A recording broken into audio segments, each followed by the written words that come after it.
ሰላም ጤና ይስጥልኝ የቴክኖሎጂ አፍቃሪያን፣ ይህ ቴክ ዊዝ ኤቲ ነው።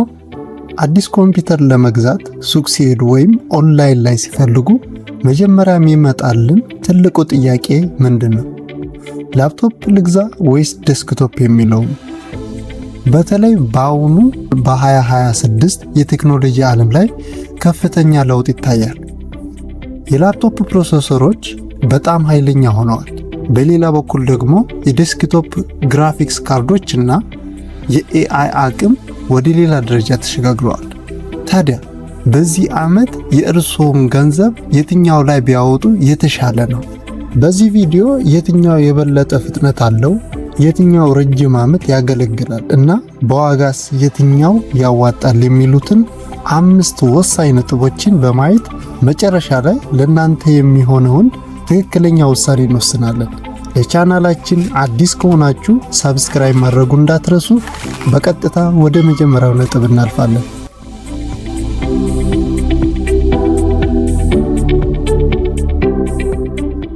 አንደኛው ነጥባችን ተንቀሳቃሽና ምቾት ነው። የመጀመሪያውና ግልጹ ነጥብ ተንቀሳቃሽነት ነው። እዚህ ላይ ላፕቶፕ ያለምንም ጥያቄ ተመራጭ ነው። ስራው ተንቀሳቃሽ ከሆነ፣ ተማሪ ከሆኑ ወይም በተለያየ ቦታዎች የተዘዋወሩ መስራት የሚወዱ ከሆነ ላፕቶፕ ብቸኛው አማራጭ ነው። በተለይ በ2026 የሚወጡ ላፕቶፖች እጅግ በጣም ቀጫጭን፣ ቀላልና ባትሪዎቻቸው እስከ 6 እና 10 ሰዓት የሚቆዩ በመሆናቸው የኤሌክትሪክ ማብራት መጥፋቱ እንኳን ስራዎቱን አያስተዋጉልም። ዴስክቶፕ ግን የአንድ ቦታ እስረኛ ነው። ያለ ማብራት ወይም ያለ ትልቅ ዩፒኤስ መንቀሳቀስ አይችልም።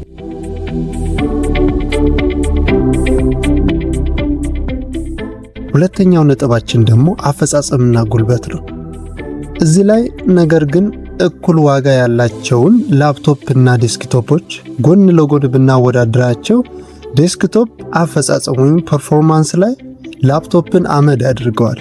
ለምን ካላችሁ ቦታና ሙቀት። ላፕቶፕ በጣም ጠባብ ስለሆነ ቶሎ ይሞቃል። ሙቀቱን ለመቀነስ ሲባል ፕሮሰሰሩ ወይም ሲፒዩ ኃይሉን እንዲቀንስ ይደረጋል። ዴስክቶፕ ግን ትልቅ ኬስ ስላለው ትላልቅ ማቀዝቀዣዎችና ፋኖችን መግጠም ይቻላል። ስለዚህ በ2026 የሚወጡትን እንደ 4K ቪዲዮ ኤዲቲንግ፣ 3D ሬንደሪንግ እና የከበዱ የኤአይ ስራዎችን ያለምንም መጨናነቅ ለረጅም ሰዓት መስራት የሚችለው ዴስክቶፕ ብቻ ነው። ሶስተኛው ነጥባችን የመለዋወጫና የማሻሻያ ዕድል ነው። ይህ ለረጅም ጊዜ ለሚጠቀሙ ሰዎች በጣም ወሳኝ ነጥብ ነው። ላፕቶፕ ሲገዙ አብዛኛውን ጊዜ ፕሮሰሰሩና ግራፊክስ ካርዱ ማዘርቦርዱ ላይ የተገጠሙ ሶልደርድ ስለሆኑ ወደፊት መቀየር አይቻልም። ቢበዛ ራምና ስቶሬጅ ብቻ ነው ሊቀየር የሚችለው። ይህ ማለት ከ3 ወይም 4 ዓመት በኋላ ላፕቶፑ ሲያረጅ ሙሉ በሙሉ መጣል ወይም መለወጥ ይኖርብናል። ዴስክቶፕ ላይ ግን ሙሉ ነፃነት አለን። ዛሬ ገዛነውን ማዘርቦርድ ከ2 ዓመት በኋላ አዲስ ፕሮሰሰር መጥቶ መቀየር ቢፈልጉ የድሮን አውጥተው አዲሱን መተካት ይችላሉ። ራም መጨመር፣ ግራፊክስ ካርድ ማሻሻል በጣም ቀላል ነው። ስለዚህ ዴስክቶፕ እስከ 7 እና 8 ዓመት ድረስ በየጊዜው እየታደሰ ሊያገለግል ይችላል። አራተኛው ነጥባችን ዋጋና አቅምን ይመለከታል።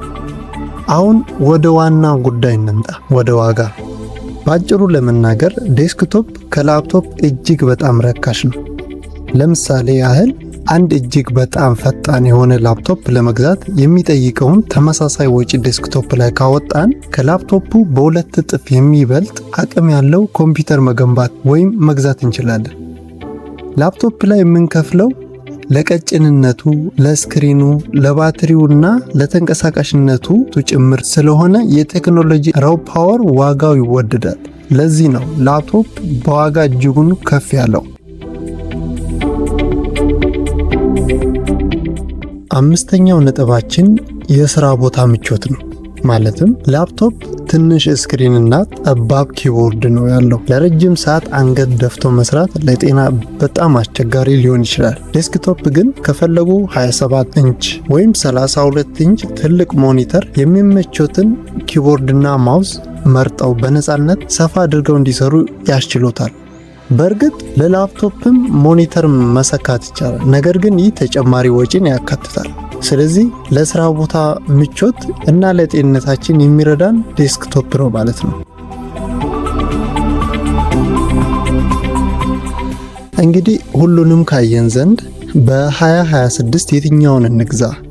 ውሳኔውን ቀላል አድርግላችሁ። ዴስክቶፕ መግዛት ያለባችሁ በአንድ ቦታ ላይ ሆነው የሚሰሩ ከሆነ፣ ሆም ኦፊስ ወይም ስቱዲዮ ካሎት፣ የቪዲዮ ኤዲቲንግ፣ 3D ማኒፑሌሽን፣ ከባድ ጌሚንግ ወይም የኤአይ ፕሮግራሚንግ የሚሰሩ ከሆነ፣ ለሚያወጡት ሳንቲም ከፍተኛ ፍጥነት ወይም ማክሲማም ፐርፎርማንስ ከፈለጉ፣ ለነዚህ ለመሳሰሉት ስራዎች ኮምፒውተር መግዛት ካስፈለጋችሁ ዴስክቶፕ ነው መግዛት ያለባችሁ።